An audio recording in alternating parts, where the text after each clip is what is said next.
if you put it in there, it won't go. Hello, welcome to Gardener's World. I think of this time of year, the end of August, the beginning of September, as the velvet season. It's about a 3-week period in which all those lovely, rich, velvety colours, the deep reds and purples and oranges and burnt ochres and umbers shine and glow. And that's something to do with the angle of the sun at this time of year, and also to do with the plants that thrive best after a long summer and before the cold weather comes. So you have this lovely period of a few weeks when the garden seems to have an extra lustre. This week, Carol looks at plant combinations at a prairie garden in Sussex. How about this for a magnificent plant association? It's got all the elements you expect to see in a quintessential prairie planting. And James Wong investigates a new take on growing your own at Bristol Zoo. Here you go, boys. Got what you've been waiting for. You like chicory much more than I do. The swallows and house martins are busy. That's a sign of the season too. And, you know, it's bank holiday weekend, school starts next week. It's a new term. New term for gardeners as well as all of us. Lots to do to prepare for autumn and even next spring and summer beyond.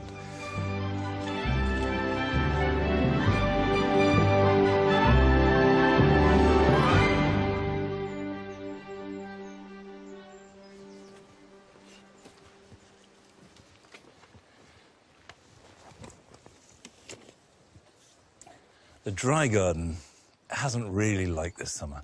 It looked fine until about mid-July. But because May and June, and a lot of July, were cold, a lot of the plants didn't really prosper. However, there have been stars, and amongst them were these Verbascum, Verbascum olympicum, which for weeks in midsummer stood tall with a blaze of yellow flower, and they were fantastic. But now they've done their stuff. And they are short-lived perennials, best treated as a biennial. A biennial develops its foliage and roots in the first season, and then the following year grows further and will flower in spring and summer, set seed and die.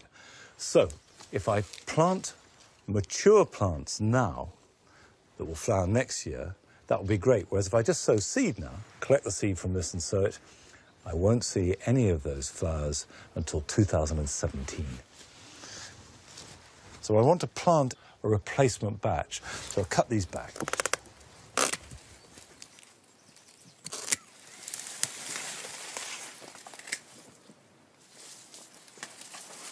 Now I could keep that seed, so I'll hold on to the tops there. Now this is Verbascum Gainsborough. And if I take it out of the pot, you'll see there's quite a good root system. It's quite a substantial plant, and of course it needs that to support such a tall spike. One of the interesting things about Verbascums is they flower best in really poor soil. They don't like rich, deeply dug, composted borders. Waste ground, stony ground, hot baking conditions, that's where they're happiest. So a dry garden is perfect. For some autumn colour, I'm going to plant a bulb now which should flower in October. This is Sternbergia lutea. It's actually a member of the Amaryllis family, related to daffodils, and looks a bit like a daffodil bulb.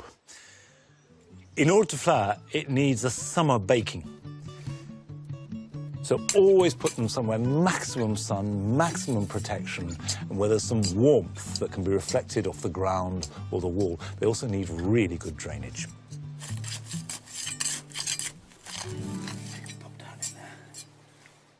That's a little group planted there. I'll plant another couple of little groups around the other Verbascums. They will definitely flower this autumn.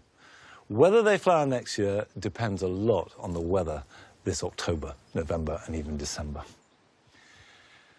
I have here a very particular style of gardening in these dry borders. The soil and the situation determines that. But of course you can apply a style of gardening by choosing your plants and how you grow them, regardless of your conditions.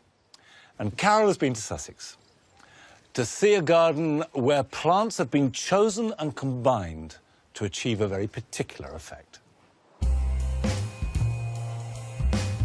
I'm looking at the wonderful ways gardeners are putting plants together.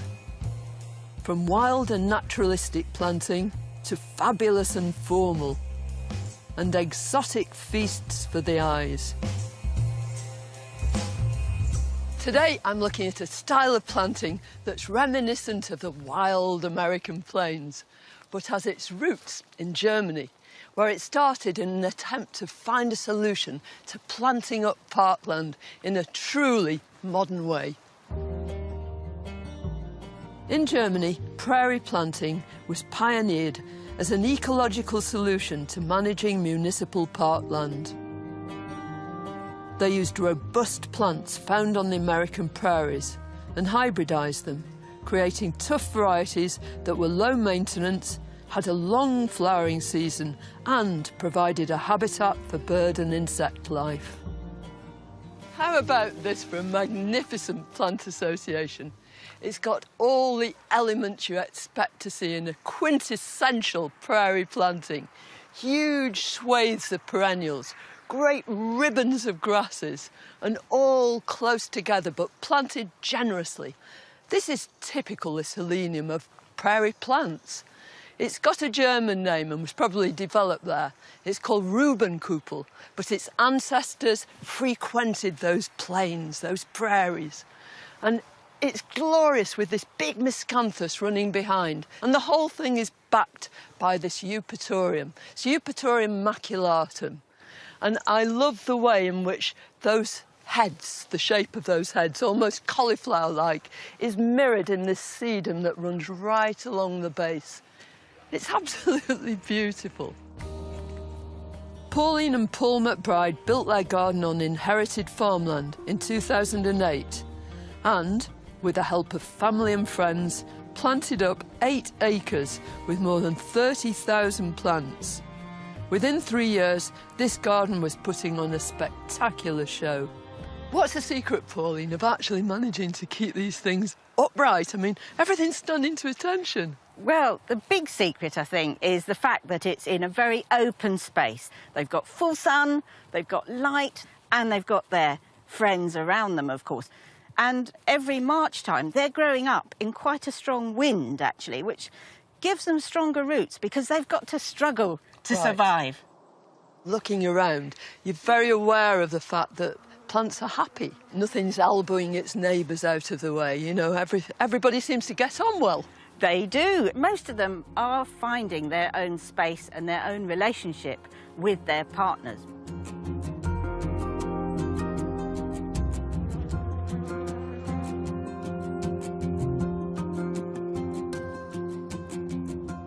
One of the most important elements in any prairie planting are grasses.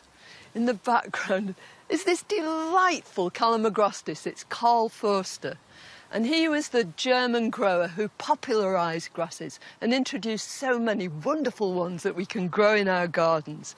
In complete contrast is this delightful Descampsia, a form of the wavy hair grass. They're both quite different, but they both do what only grasses can do. They move so beautifully in the wind. They're a perfect contrast to these big clumps of perennials.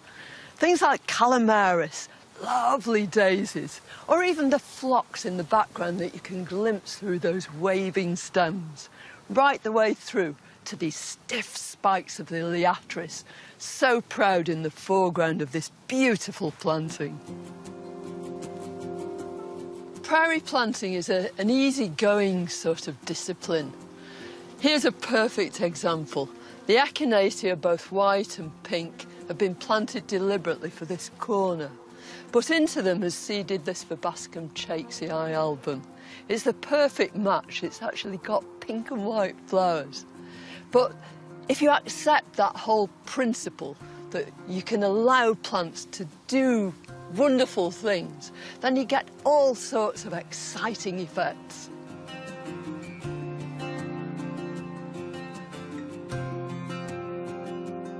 One of the principles of prairie planting is always to choose plants that are going to love the conditions you can give them. Secondly, think of the spirit of the prairies. Try and recreate it by planting in as large numbers as you possibly can. Abandon your inhibitions. And thirdly, exult in the opportunity to give these boisterous plants the chance to be themselves.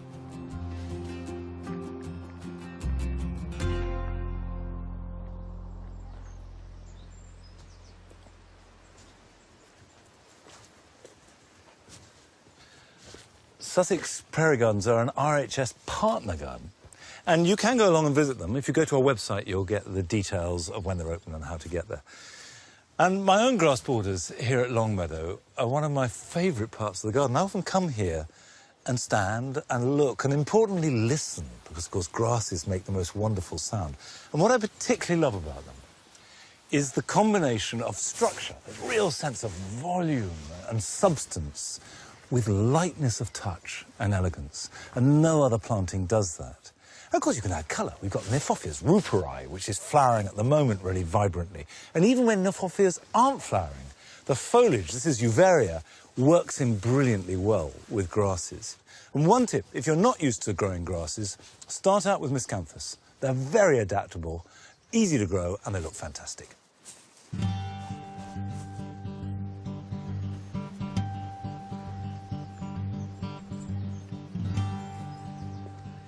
Now, it's been a strange year for vegetables. Some have been fine. Lettuces, peas, any of the hardier vegetables have been good. But some of the more tender ones really haven't liked it, and this has been a bad tomato year for me. A low volume crop, very slow ripening. We've been eating them for about 6 weeks, but the taste is not good at all. And I put that down to low temperatures. And one of the things that I've had a lot of are split fruit. If you've had split fruit, the reason is twofold. It's either irregular, erratic watering, which is your fault, or irregular temperature, and there's not much you can do about that. And here we've had some very cold days, even colder nights, right through June, July, August, and that's what's done the damage. And if you're growing tomatoes indoors and they're reaching the ceiling now, cut them off. There is a point where you have to just accept what you've got and try and make it as good as possible. And I think tomatoes respond to that very much, because the days are getting shorter, they're getting cooler, these tomatoes will ripen slower and slower. And you can see we've got quite a few green ones. And to get the best from them, you need to concentrate the energy. And by the way, you can defoliate them as much as you like. These will ripen perfectly well with no leaves on at all. Don't overdo the watering at this time of year. Water at most just once a week, but you can feed them. And if you water and feed at the same time with a liquid feed, that will be adequate.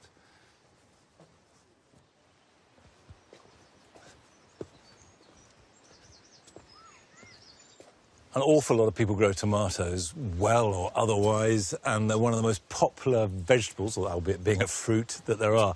But I guess not so many people grow turnips. They're not a sexy vegetable.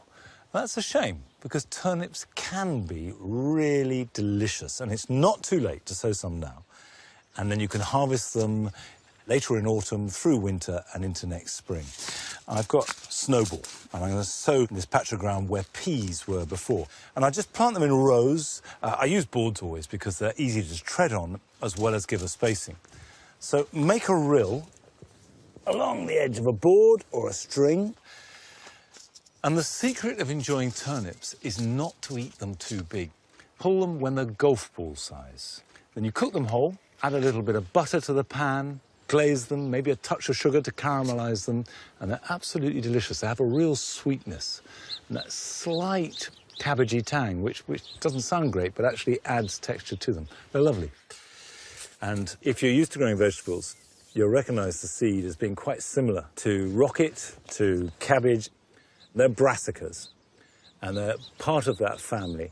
And brassicas normally come after legumes in rotation because they use the nitrogen that's left in the soil from peas and beans. I have peas here, so this is perfect. I'm going to sow them very thinly. However thinly you sow, they will need thinning. It's a good idea to try and thin turnips, Swedes, beetroot, any of these root crops evenly. That's the key to it. So you get nice, even growth. And really, as soon as they're big enough to handle, just go along and just pick out every other one or every few. And although that seems quite wasteful, you'll get a much better quality of vegetable as a result.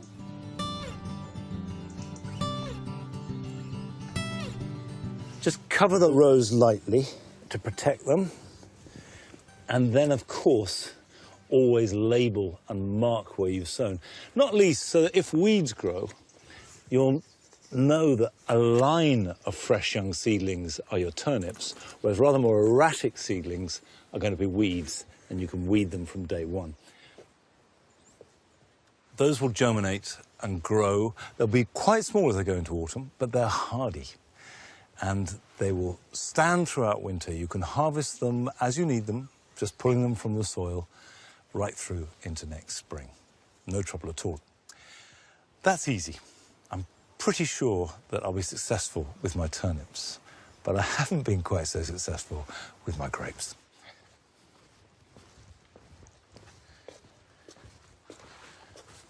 My initial problems with grapes were caused by blackbirds getting in and eating them all overnight. When I say all, they ate all the ripe ones.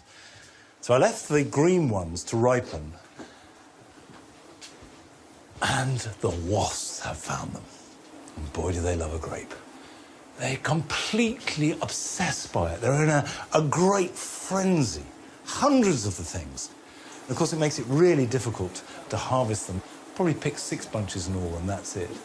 So it's been a fairly steep learning curve. I'm not quite sure how to keep wasps out, but I will work on it. So next year, I try and keep them long enough so we can eat them, rather than feeding them to either blackbirds or wasps. Now, it's one thing to lose fruit and veg to wasps or blackbirds or pigeons or slugs, but quite another if you're growing specifically to feed to wild animals. And James Wong went along to Bristol Zoo to see how not only do they care for the occupants, but also how they feed them.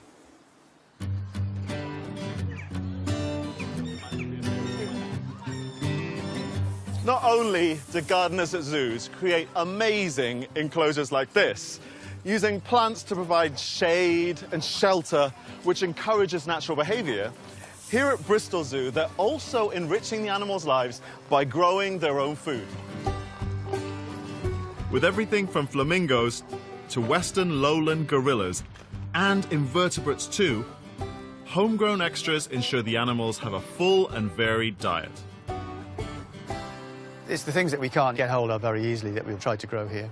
And particularly specialist things for animals, that perhaps the chicory for giant tortoise, to make sure that there's high levels of protein in that diet and in that particular type of food. How do you decide what you're going to feed them? Do you have a meal plan? Well, there is a list that the animal staff will send up to the nursery. You've got effectively a shopping list of what they're being fed. There. Yes, absolutely. By animal. Red panda, 20 branches of bamboo. I love that. It adds to the welfare of the animals, enriching their diet, making sure that they're healthy and keep well.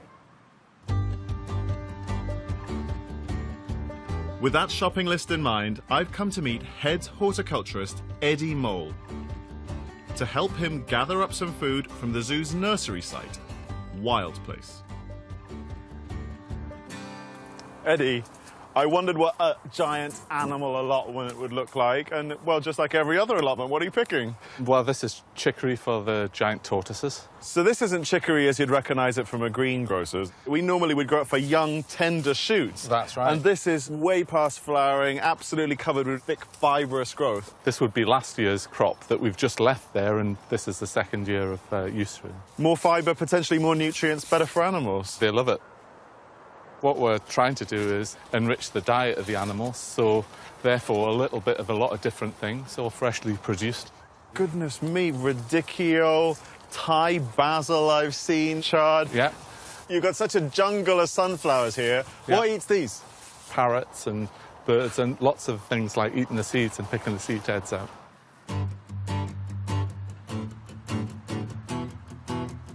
There's some amazing stuff I've seen kicking around here, some of my favourite tropical plants. You guys are famous for having the national collection of Hedychium ginger lilies. Yes. And I think, although primarily we grow them as a garden plant and as a plant heritage collection, they're a really useful landscape plant in the zoo to make things look tropical. But they're also a fodder plant because under glass and under cover they have their leaves all year round.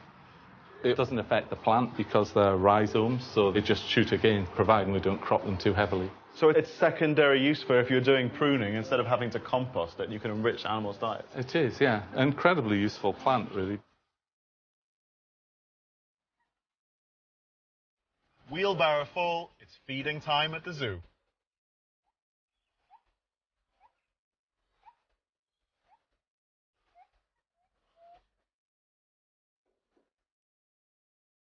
Here you go, boys. Got what you've been waiting for. You like chicory much more than I do.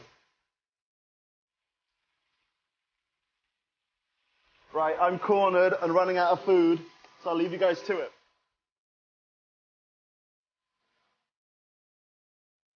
Ryan, gorilla food, bamboo and maize. There you go, you're welcome.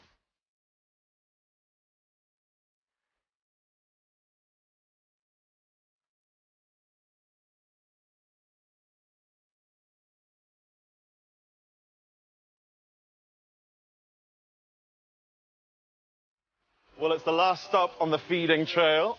I've got some drill monkeys to tend to, and I've got some Hedychium here and some spent sunflower heads for them.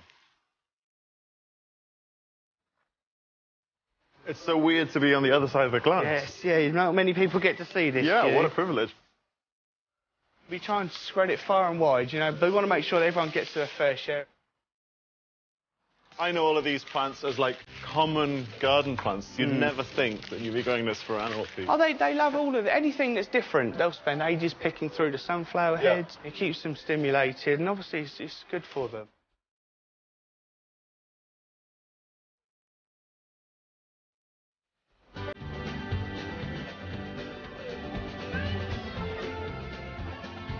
Well, that's really nice, isn't it?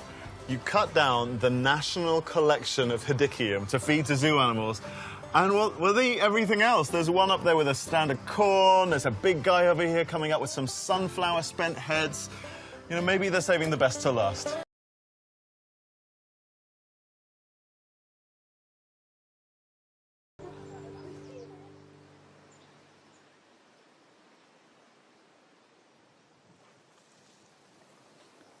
Oh, look. Who needs a zoo when you've got frogs on your hedges? Perhaps I should be glad that it's wasps and frogs and pigeons and not monkeys eating my garden. Now, what's attacking my box plants is a fungus, box blight. And a few weeks ago, I had a visit from the RHS to give me advice on how to deal with it, because there are many conflicting views and approaches. The good news is that the situation is recoverable. It's not a death sentence. The bad news is that it might need major surgery to get back to having the hedges and topiary looking half decent. So what I'm going to do is take all these hedges back by half. And it's hedge cutting season. So even if you haven't got box blight and you don't need to do remedial hedge cutting, now is the time to give your hedges a trim. If you want a level top to the hedge, it's always useful to have a guide. Strings stretched between bamboo canes is a good way to establish the line, and a spirit level will get accuracy. When you're doing any kind of hedge cutting, make sure you use an implement, whether it be mechanical or by hand, that is comfortably capable of doing the job. Don't strain, because that way you lose control and can have accidents.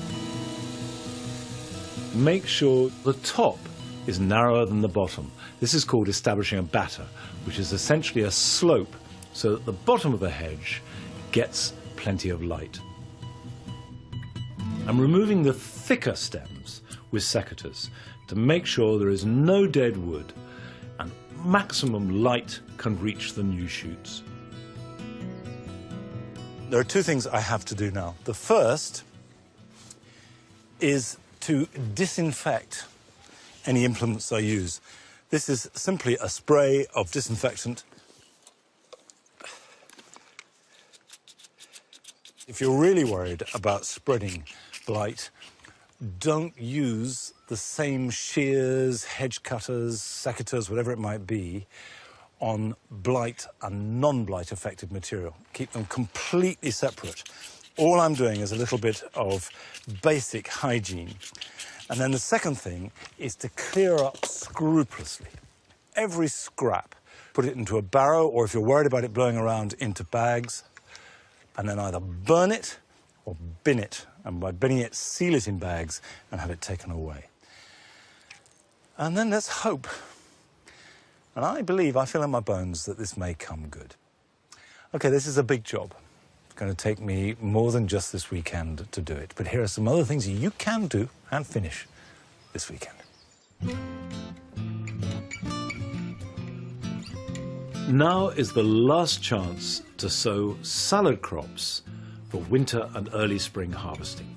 Choose the varieties carefully, such as Mitsuna, Mibuna, Langcress, Rocket, or winter varieties of lettuce. Sow them thinly in a seed tray, water them either from above or below, and put them somewhere protected, although they don't need heat to germinate. And then prick them out as soon as they're ready and you have space available. If you've grown wallflowers from seed, or you've bought young seedlings, it's a good idea to pinch out the growing tips. This will encourage side shoots to develop, so that when you plant them out in a month or 6 weeks' time, they will be strong, bushy plants. Over the next few weeks is the ideal time to take cuttings from evergreen hedging plants, such as box or yew. And yew is surprisingly easy to take. Choose strong, healthy growth and pull off the side shoots so that they have a heel attached. Strip off the lower leaves and use a very free-draining compost, pushing the cuttings in against the edge of the pot. Put them somewhere protected, but it can be outside, water them, and then leave them to root, and this may well take 6 to 9 months.